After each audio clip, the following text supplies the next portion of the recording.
This is the Good Neighbor Podcast, the place where local businesses and neighbors come together. Here's your host, Jeremy Wolf. Hello, everyone, and welcome back to another episode of the Good Neighbor Podcast. I'm your host, Jeremy Wolf, and today I am joined by Jeremy Smith. Jeremy joins us from Total Nutrition Weston. He was actually nominated to appear on the show by a previous guest. Robbie Auerbach said that Jeremy has quite the interesting backstory. He's actually, if I'm not mistaken, a bare-knuckle boxer, professional fighter, in addition to owning Total Nutrition in Weston. So we're happy to have Jeremy on the show. He also has a really, really cool name, I must say. Thanks for having me on the show. Yeah, it's our pleasure, man. Thanks for joining us. Nice to meet you, Jeremy. Yeah, man. Likewise. And thanks to our listeners for tuning in to learn more about our great community and the businesses that serve us. So with that said, Jeremy, tell everybody a little bit about what you do. Talk a little bit about Total Nutrition Weston, and then we'll get into the story behind it. All right. So I'm originally from South Africa. I came over just 2021. Obviously, I came over before to look for a business venture because I'm able to, because I'm from a German descent, I have a German passport, so I'm allowed to invest in the country and buy a business, and that's how I can come over on that sort of visa. So I came over, looked for a business, I found the business, I started purchasing the business. It's a long procedure. Then COVID happened, the whole world shut down, every embassy closed, so we had a delay of 2 years. So then I came over, literally made it over a couple of days before they shut down the airports in South Africa again. So made it over literally in like 3 days. just in time for lockdown. Just in time for another lockdown. We were going on our second or third, I can't remember. So anyway, came over, took over the business 2021. The business has been there for 20 years now. So it's been going for quite a while. A nice pre-existing business. Was owned by Wayne and Melissa Flum. Great family people. He was a firefighter. He was part of the Weston community forever. So he grew up in that area. So everybody kind of knew him. So it was a good investment for the business. Came over, took over, and then just been taking it from there, taking it day by day. Obviously, big change coming to America from South Africa. But I bet what was one of the biggest adjustments that you had to make, or what was the biggest difference between everything? There's no one thing; it's everything. No, it's a lot of things. The system works for you in this country. It takes time to get things done. Everything takes a procedure. In South Africa, there's ways and means you get things done quicker. It's just how it works. You have to work the system, otherwise it will take you 5 years to get anything done. So. It's very different. It's good different and bad different. Just pros and cons on both sides of the table. So I want to get into a little bit more about the business, Total Nutrition. So Total Nutrition it's a supplement store, basically, right? Supplement and nutrition store, plus your vitamins as well. So we're not just based on the sports aspect of it or the gym type aspect. We're also based on the anti-aging, the wellness, the multivitamins, general health, well-being, that sort of stuff. So it's much better than just being focused on one thing because it goes hand in hand. You need to do both. You want to age slow and feel good. So supplements are the way to do it, especially with the lack of nutrition in our food. That's a big one in this country, right? With all the processed foods, it's difficult to carve out a wholesome diet with everything that's available. We're inundated with carbs and sugars and all sorts of stuff. Everything's instant gratification. That was one of the hardest things when I came over, getting used to the meat. It's not the same. It's really not. You can see the difference in the color, the taste, the texture, everything. It's like ours is real meat. Yours is a bit gray. So what I wanted to ask, because this is something that comes up in my mind, so I'm sure that other people out there have a similar thought process when it comes to a supplement store. Obviously, nowadays everything is available online. You can go buy supplements, you could buy things online. Why would somebody want to come in and see you, come to your store? What are some of the advantages to coming in to see you personally? And I guess I would imagine that would be, you have your knowledge, your expertise, you're part of the community, you're trying to help people. It's not just trying to sell them something. Not just clicking a button. Exactly. I'm not trying to sell them something. Also, there's quality control, first of all. There's no quality control on Amazon. They're just a third-party delivery system. If I send you a tub of sawdust that you don't send it back and it tastes good, it's exactly the same thing. Yeah. You don't know what you're getting. You also don't know the short-dated items. They don't look at the expiration dates. It might be a month away. It doesn't matter. But there's no personal help. No one helps you. You don't know what you're getting. You honestly don't know what's in the product. Like I said, there's no quality control. So you don't know what you're going to get. You don't know what your body needs. Obviously, later on in life, you might be able to, all right, I just need a protein shake. But then you don't know which one to get. Are you sensitive to milk? Which one's going to be better absorbed for you? There's a lot more than just goes beyond than clicking a button and getting whichever one there is.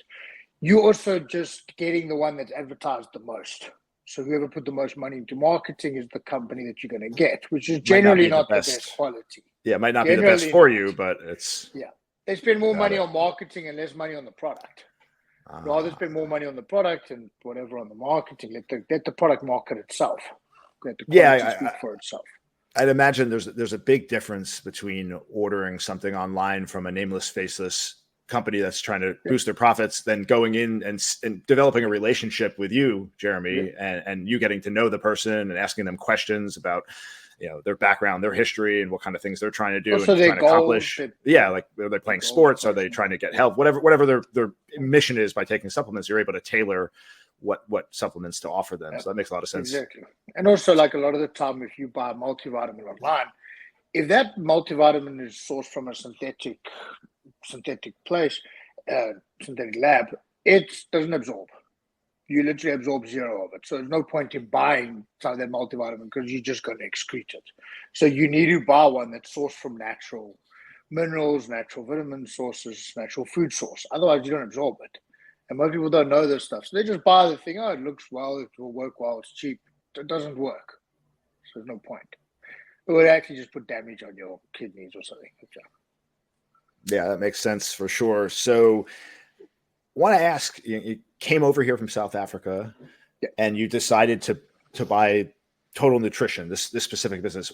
Why this business, right? What was it about nutrition and supplements that resonated with you? Why did you end up landing on this? Well, I've been in sports pretty much since I've turned.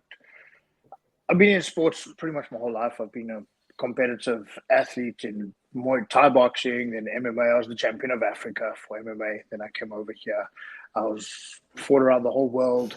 I knew nutrition. It always helps with how you perform in the ring and out the ring and in the cage or whatever. So I knew it. I dealt with doctors back home, with endocrinologists, helping the wellness. Like, I learned a lot from them. So I was like, you know what? It's something I know. It's something I'd like to do. And it's something I can get better with and help people with. It's also going to help a lot of people. It's not just like, cool, let me open up a gym and train people and then whatever. It was, let me get something that I can run in our store, something that I can look at after my career as well, so settling down and like when I'm done fighting, have a nice business investment. So I want to get into this whole MMA fighting space. So you're still actively involved with fighting? You still fighting? Yeah, I'm ranked number 2 in the world. Are you really? For cruiserweight bare-knuckle boxing, yeah. Oh, far out, man. So how did you get into bare-knuckle boxing, into fighting, into MMA? Talk about your journey and what got you here. All right. So I started when about 17, 18 years old. Started with Muay Thai boxing. When you started, was it out of like South Africa? You hear fighters, right? A lot of times they start early. They have a lot of rage internalized. I started teenagers. Late. Most people started 12, 14. But did it come out of having a lot of internal rage, maybe having conflict when you were younger, or was it more sport for you? How did it pique your interest? I always like fighting. I always like fighting. I always like the challenge of it. I'm not good at it. So I focused it instead of doing it badly. I focused and do it properly. I became amateur champion for Muay Thai and kickboxing.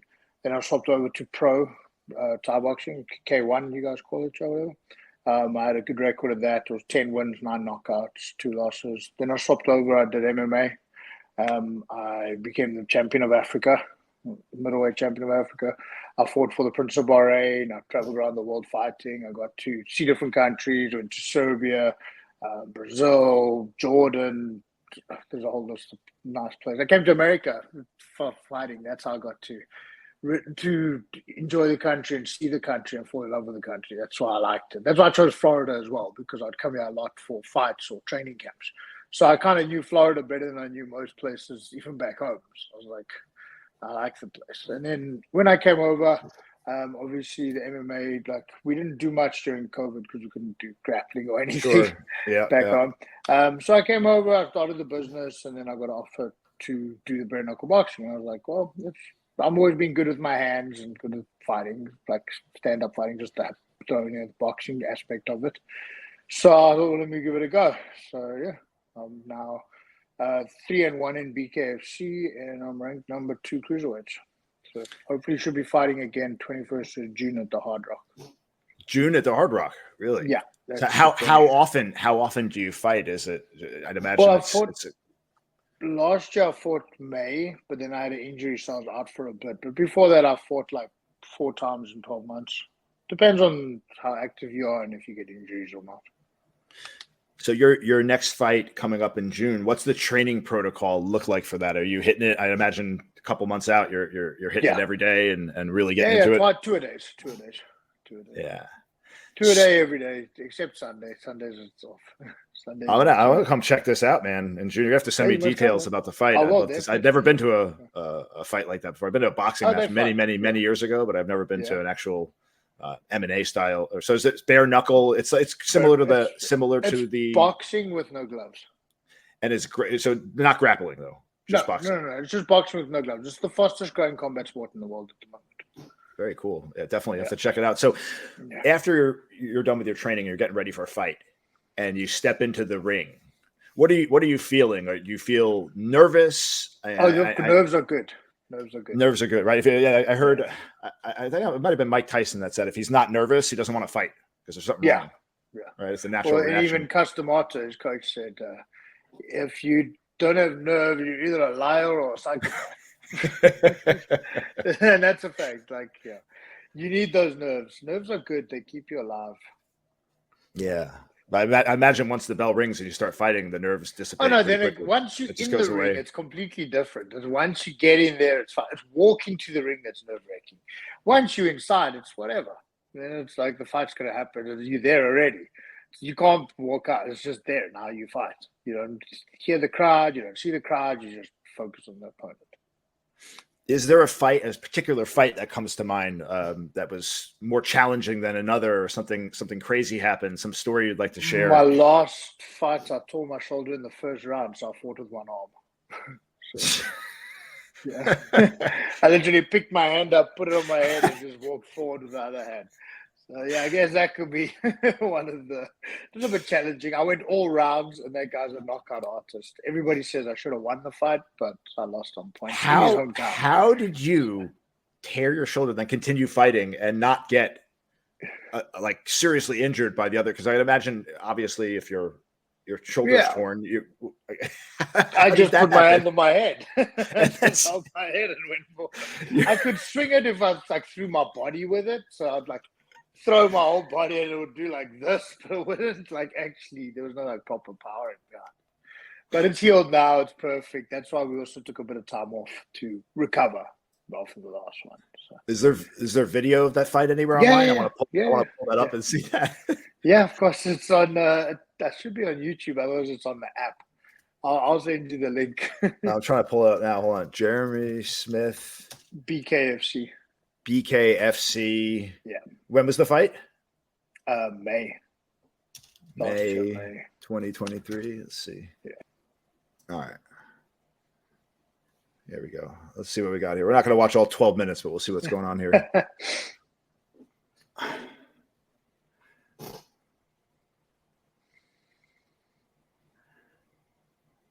Yeah, remind me not to piss you off, brother. Jesus. Well, that's how I know. Well, that's how I learned about nutrition. You need fuel to fight and move. Yeah, it makes sense for sure. So this is the one where you tore the shoulder?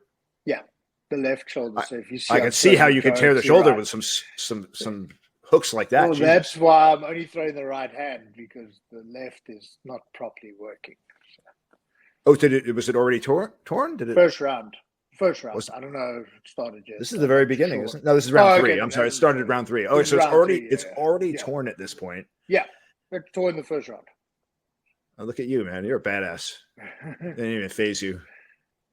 It was shit because it didn't move properly. But yeah, that's why I was throwing just my right hand to like. So it's 5 rounds. So you went the full 5 rounds and you won by decision. 5 rounds. And you won by decision, but everybody says I should have won. All right. Any rematch coming when you have both arms working properly? Oh, we spoke about it. We actually speak. We're friends, so we became friends afterwards. It's normally like that. When you fight each other afterwards, you become good friends. So we spoke about it. I think he's got another fight coming up in May. I'm not too sure. Yeah. He's going to fight somebody else, and then maybe we'll get a rematch later. We did speak about it, though. So we'll see. Very cool. Very cool. Would have been nice to have 2 arms for that one. I can imagine that would help for sure. Yeah, it helps a bit. So are you in this sport? You mentioned you became friends after. Is it a lot of camaraderie? Are you friendly with a lot of the people you fight, or is there a lot of animosity with certain opponents, or the culture is generally that of support and most friendship? of the stuff you see being hyped is all just. It's all just that's what it is. It's hype. It's all just If you look at like Mayweather fought McGregor, they got off the same plane, went to the conference, swore at each other, threw stuff at each other. They went back on the same plane together. Oh, buddy. Yeah. Yeah. It's just about selling and hyping a fight. It's not about more than that. It's just about getting numbers of people to watch. Very cool, man. Yeah. So who you fighting normally?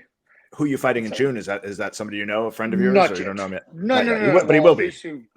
No, I might not know him, but because there's a lot of people to fight. But after you become friends. But whoever they give me, I'll fight. I don't really mind. What's the most rewarding thing about boxing? About doing the bare knuckle boxing? Obviously, when you win, it's rewarding. It's nice. What, you don't like getting pummeled and losing? Come on, man. No, it sucks. Like, obviously, knocking people out is fun. So you get a good knockout, it's always fun. I don't know. I could imagine that it's got to be incredible for your mind to put yourself in that situation, right? To train as hard as you do, and then, like you said, you're nervous going in, and then you confront that, and you get in there, and you have the fight, and even win, lose, or draw, right? Even when you lose, you take things out of that, you get better from all of it, right? Yep, you have to have a strong mind just to walk in it. Anybody who walks into that, whether they into that ring or cage, whatever you want to call it, they got a strong mind. Hats off to them. It's not an easy thing to do. Even if they suck at it, never want to fight before, just to do that walk down there, unless you've experienced it, you don't know how hard it is. So it's hats off to anybody who actually has the balls to get down there and do it. Yeah, for sure. I can imagine. I mean, I know myself, I've always been one to avoid confrontation and avoid fights, because when that fight or flight response kicks in, it's intense, man. Well, the problem is now we've developed a third one called freeze. There's fight, flight, or freeze. See, they freeze up, yeah. Problem. Yeah, that's the biggest problem, is because nowadays, like, let's say your boss shouts at you or whatever, people would freeze because you can't run away and you can't fight him, because then you get fired. So people would freeze, and that's a new thing that people have developed. That's actually, it's very bad because your body still has a reaction of fight or flight. So it has a nerve dump. So you need to get rid of those nerves by either running away or fighting the person. But when you freeze, that nerves builds up inside you.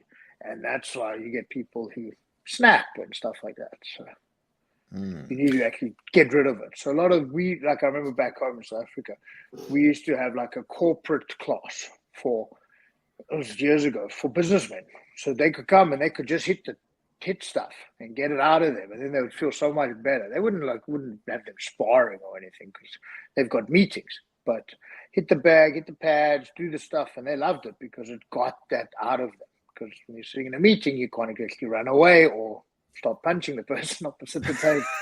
So they would take that frustration and put it in their boxing. And then again, that this was before it became a mainstream like boxercise type thing. And nowadays, every gym's got a little boxing section for people to train it. But we're talking 15 years ago when it was still whatever. Because you go to a boxing gym and you're going to get your teeth knocked out type thing. Now it's normal. Everybody does. Everyone's got a gym and a boxing trainer and does fitness, and it's good though. Yeah, man. So you mentioned you're from South Africa. Do you know Leor Manelis by chance? I'm not sure. So he lives in the community here in Cooper City, and he is know. also from South Africa, moved over here, I want to say a few years ago with his family. So I wasn't sure if you guys had connected. I could definitely link you guys up. He does, that'd be awesome. he does website and SEO. Lives here in the community. Actually, I publish a local magazine here in the community called Cooper City Living, and we featured his family on the cover, his wife and his two beautiful twin daughters. It's really nice. He's a good guy. Maybe I'll connect you guys. Maybe if I see him, I might know him, but I'm not. The name doesn't sound familiar. But again, I'll forget names. So, you and me both, brother. I've got a million people coming into my shop. I don't know, man. I forget my own name half the time at this point, man. Well, I see it on my screen now. I've got yours or mine. It's the same thing. So when you're not at the store, when you're not training for a fight, what do you like to do in your downtime? Tell us a little bit about your family. You got a wife and kids? No, I don't have a wife and kids yet. I do have a fiance though. So, cool. Congratulations. Thank you. When's the wedding? Going to be in July. July. All right, I'll expect my invitation promptly. Yeah, of course. It's up in New York. So. Why New York? Is she from New York? Yeah, she's from there. What part of New York? Brooklyn. All right. I'm from Rockland County. You're probably not familiar. It's not in the city, a little bit north of the city. But... Yeah. We actually took a nice drive up. I did not realize how nice New York is outside of New York.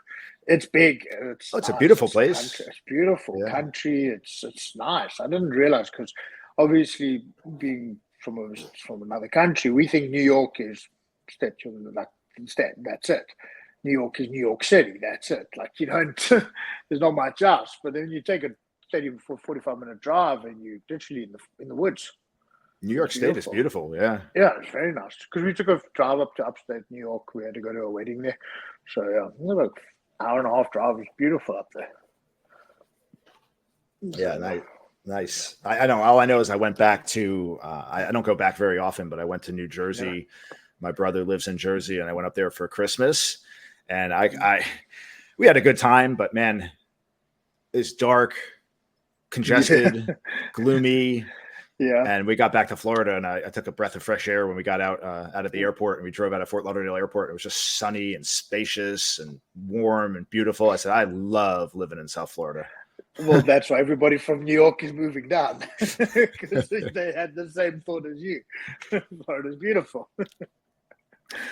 So what do you guys like to do for fun? Oh, well, she's up in New York, so when we do see each other, we obviously go out, eat different restaurants, try different places. A lot of I don't get a lot of free time because of working, and training. I don't get much sit around and do nothing time. America, you just come and work.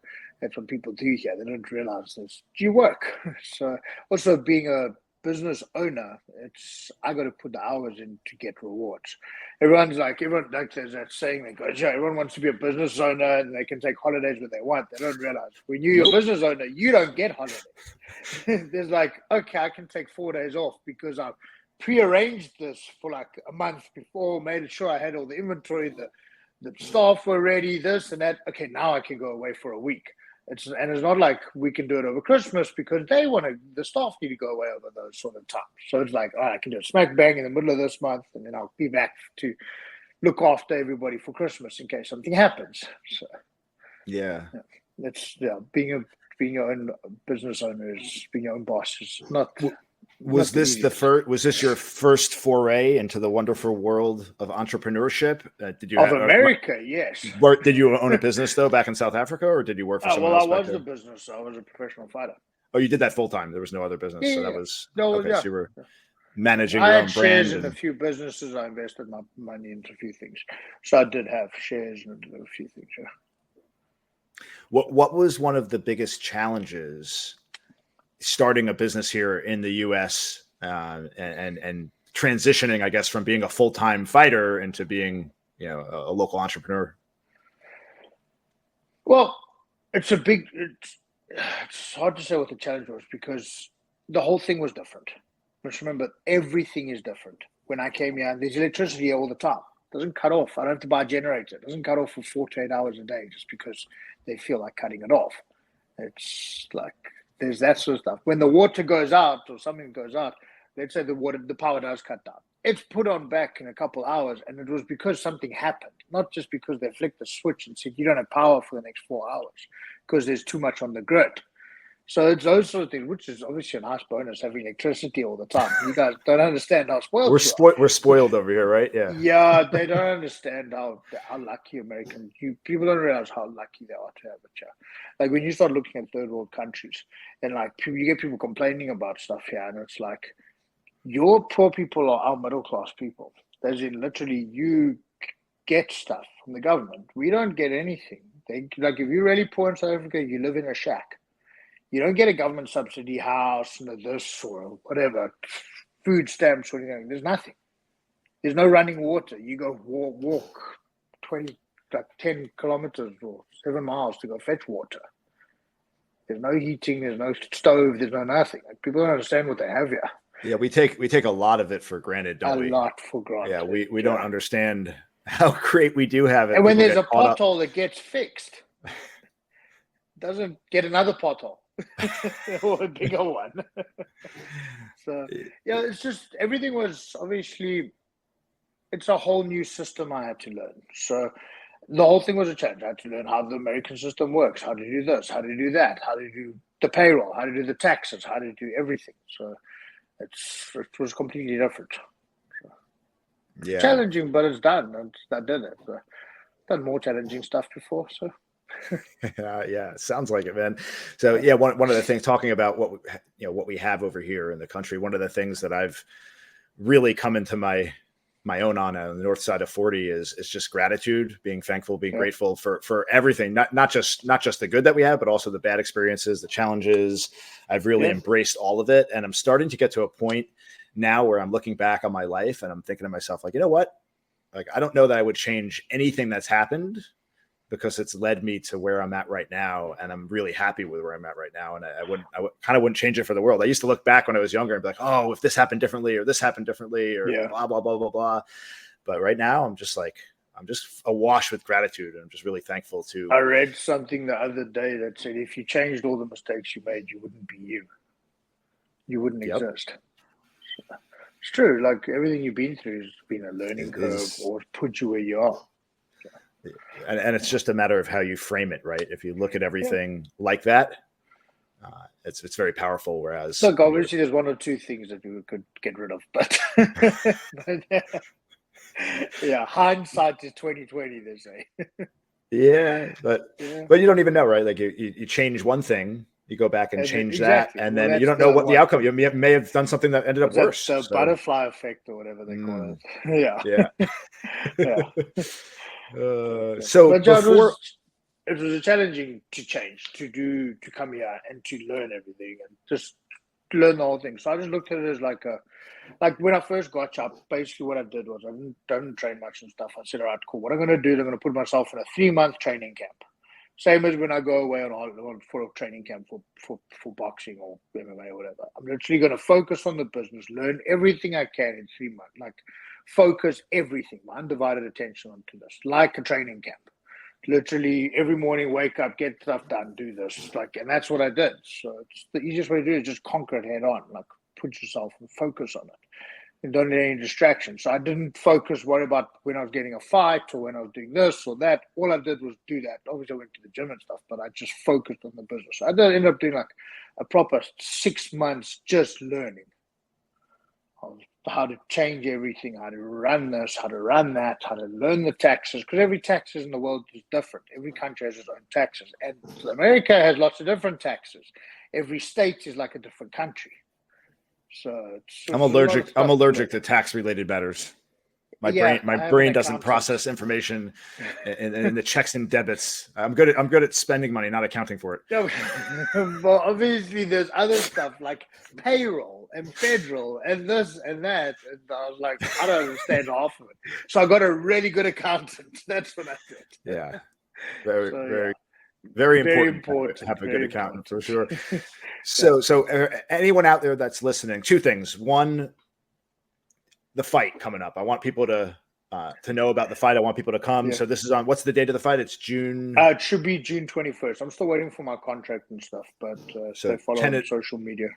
Tentatively June 21st at the Hard Rock in Hollywood. Yeah. And how can folks out there connect with you? Total Nutrition Weston, maybe share your address, your website, Total your contact Nutrition information. Weston. We're on the corner of 84 and Weston. It's 15948 West State Road 84. It's where what's it called, Bravo, the supermarket, Key Food. Yep. Yeah, it's in the same strip mall as that. So obviously we have the Instagram Total Nutrition Weston. Wait, that's the same plaza that has Tag Gymnastics, right? Yes, same one as Tag, Uncle Al's. We're just by the dry cleaner side. Okay, cool. Side. Yeah, so it's right there. Like I said, it's been there 20 years. So I'll be surprised when people actually say they've lived there and they've never known it was there. I was like, oh, well. I don't know how they come in. And how can people follow you on social media for the For fights? my personal one, it will be Pitbull _Smith. Pitbull. Yeah, it's my nickname. It's my nickname, yeah. I was given that nickname. I never chose it. The commentators gave me that nickname a long time ago. When I was 20 years old, they gave that to me. So I earned it. I didn't take it. I wasn't. Yeah, you look like you got a little Pitbull. You look like you got a little Pitbull in you there, Jeremy. A little bit, something. Yeah. So we're gonna we'll link in the description to all your contact information. We'll put the information about the fight down there as well, so people that are listening that want to check it out can learn more. Cool, man. Jeremy, it was a pleasure getting the opportunity to meet you, brother. Thanks for coming on the show. Thanks for having me. I appreciate it. Thanks for. Of course, man. This is what we do. And thanks, as always, to our listeners for tuning in. And we will catch everyone next time. Take care and have a blessed day. Bye. Thanks for listening to the Good Neighbor Podcast, Cooper City. To nominate your favorite local business to be featured on the show, go to gnpcoopercity.com. That's gnpcoopercity.com or call 954-231-3170.